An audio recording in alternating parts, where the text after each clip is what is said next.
Bismillah ar-Rahman ar-Rahim, in the name of God, the Compassionate, the Merciful.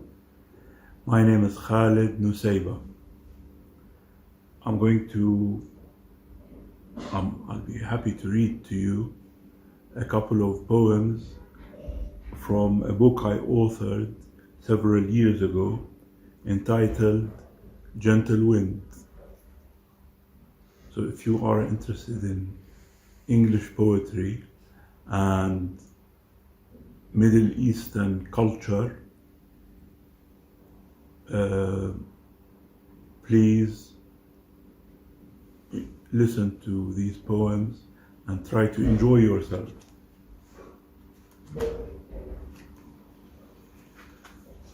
The first poem that I'm going to read to you is entitled The Inner Self. A state of unconscious awareness, dreams that top the subconscious, visions that uncover the inner self, or amazingly foretell coming experience. Satan and ego meddle with dreams, the morbid and eternal reality unveiled. Events and things in dreams may be the symbolic, uncoverable through psychoanalytical interpretation.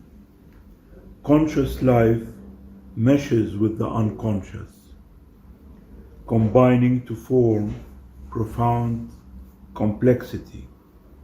Falling from a building is fear of death, and crying in sleep is adversity resolved.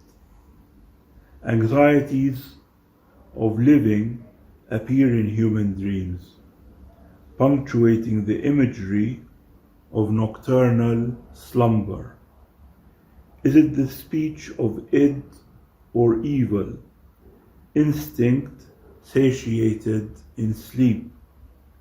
Spiritual variables hover around cognition, accompanying perception and living experience. The unconscious is like a mighty mountain, unfathomable by conventional wisdom. Is it a horse that I see in my dream, or a cloud pouring down the rain?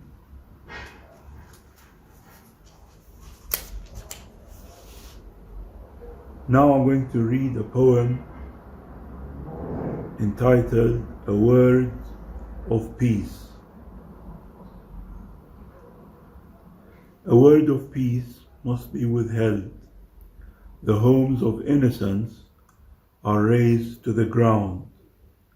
A child wanders around the despoiled orchard, and the man weeps at the seized land. Iman Hijjo bleeds to unjust death. Durra sighs the final breath of ended living. The serene faces of martyrs abound, the future held hostage by occupation force. Can the tender hands of young teenagers be freed, that they write and hold books for a better morrow?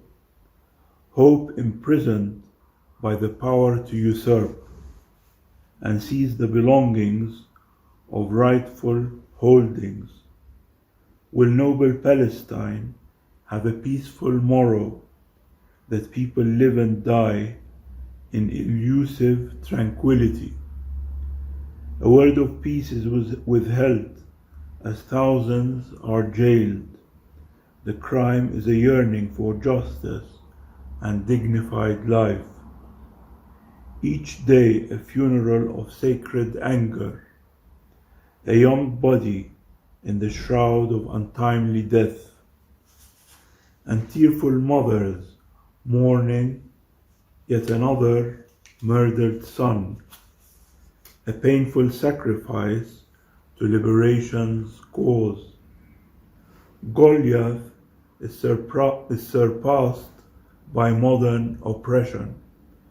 the suffering of David's folk outdone. Liberty will meet its coming dawn, and the living shall salute the vindicated dead.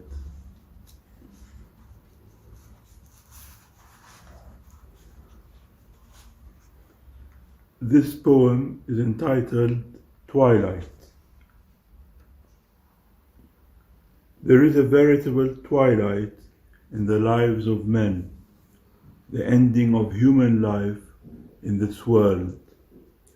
Death mesmerizes the pessimist and optimist, encompassing all living beings. A difficult farewell to friends and kin, the body washed and put in a shroud. Funerals are truly solemn events, a convoy to place a body inside the earth. Women wear dark attire and weep, bidding a loved one farewell. Waves of people visit the house of the bereaved, the Quran recited on the occasion. Bitter coffee is served to the guests, whose visit of condolence is usually brief. When laid to rest, Muslims read the Fatiha. May God rest the soul of the departed. None takes a nickel upon death, just the pleasure of God and good deeds, or a charitable act and righteous offspring, who may pray for the deceased soul. Death is a stunning human event, underscoring for all the finitude of life, an unavoidable happening in the lives of people. From God is life, and to Him we shall return. Thank you.